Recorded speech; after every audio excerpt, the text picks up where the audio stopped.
Assaut de Gilberto. Ah, c'est ça, Ah, c'est ce que j'étais. Avec Mélanie, on ne parlait que de ça d'ailleurs. Mélanie Griffon. Avec Mélanie, eh bien, nous poursuivons la série sur les restaurateurs d'art. Hier, nous avons découvert une restauratrice en marqueterie de paille et cette fois-ci, nous allons dans le Vaucluse. C'est un endroit incontournable. Si vous avez un lustre à restaurer, c'est là qu'il faut aller. Mélanie. Exactement. Le petit atelier Mathieu Lustrerie dans lequel je vous emmène ce matin se trouve dans un petit village du Vaucluse, à Gargas très exactement. Et c'est là que l'on restaure tous les plus beaux lustres des châteaux et palais du monde entier. Pour vous donner une petite idée, par exemple, pour la France, on y restaure les lustres du château de Versailles, de l'Opéra Garnier. En ce moment, ils sont en train de restaurer le très beau lustre de Notre-Dame de Paris.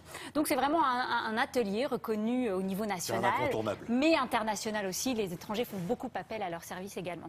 Donc la particularité de cet endroit, c'est qu'il y a la partie atelier où on va découvrir tout le métier de lustrier avec le travail de bronze, de fonderie, de ciselure, de dorure. C'est absolument magnifique. Et puis il y a une partie musée qui se visite toute l'année et dans laquelle Régis Mathieu, le directeur de cette petite entreprise familiale, organise chaque année au moment des fêtes une exposition qui mêle ces deux passions, les lustres anciens et les voitures anciennes. Alors c'est un concept assez original, vous voyez, on voit les images, là c'est magnifique. La thématique cette année, ce sont les voitures françaises rares du XXe siècle. Donc elles se retrouvent, ces voitures, en dessous de magnifiques lustres. Les lustres, eux, sont de toute époque. Et vous allez voir, nous, pour notre série sur les restaurateurs d'art, on s'est concentré sur la partie atelier. Et vous allez voir que c'est magnifique. Regardez.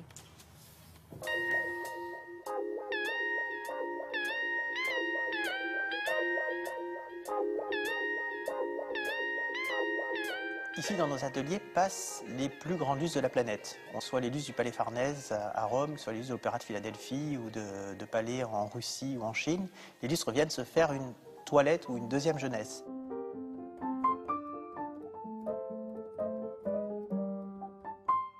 Dans l'ordre de la restauration d'un lustre, on va commencer par l'état des lieux. On sait ce qui manque, on sait ce que l'on doit faire. On voit ça avec l'architecte, le conservateur.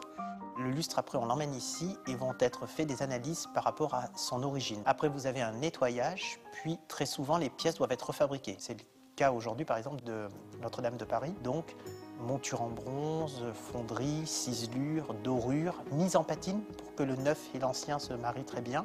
Et enfin, le remontage du lustre, une fois à l'atelier pour des essais électriques, des essais de lumière, et puis une fois sur site pour le montage définitif.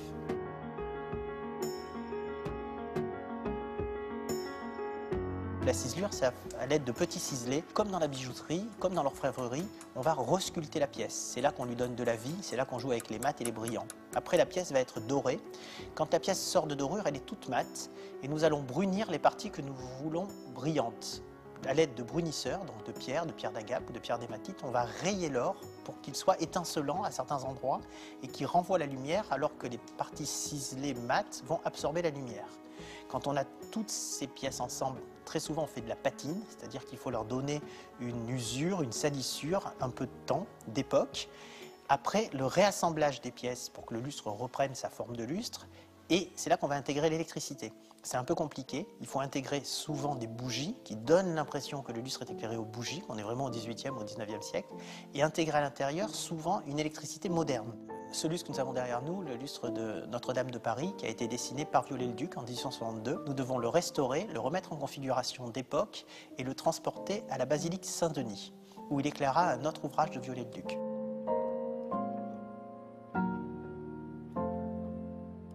Par rapport à l'orfèvrerie et la joaillerie, le trait d'union est évident, c'est-à-dire que les gestes sont les mêmes. Ce sont vraiment des sculptures et des chefs-d'œuvre. On est vraiment dans de la bijouterie.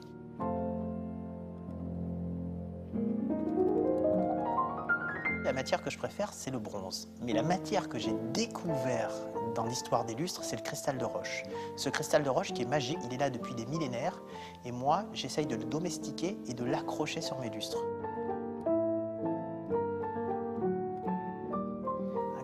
Quand je rentre dans la lustrerie ou quand je rentre dans le musée, je dis toujours que j'ai beaucoup de chance. Le luberon a une lumière très spécifique.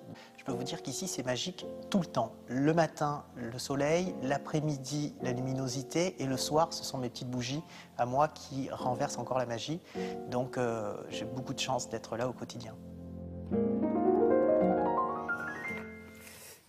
Alors c'est magnifique. Je vais vous poser deux questions toutes simples. C'est impressionnant un lustre. C'est très Il impressionnant. faut quand même prendre des précautions. Oui. Ça voyage comment?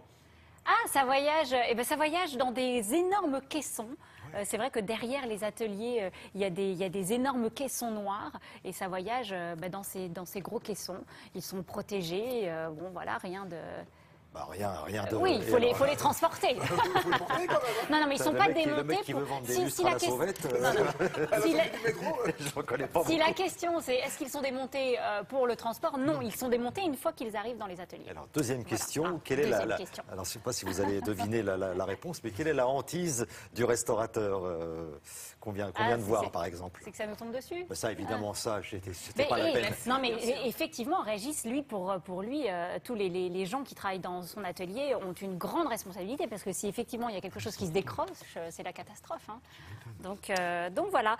Vous pouvez donc visiter l'atelier, enfin là, l'exposition qu'il y a au musée. Alors de préférence à la tombée de la nuit, à 17h, vous arrivez dans l'atelier, c'est absolument magnifique. C'est une expo qui se visite plutôt de nuit.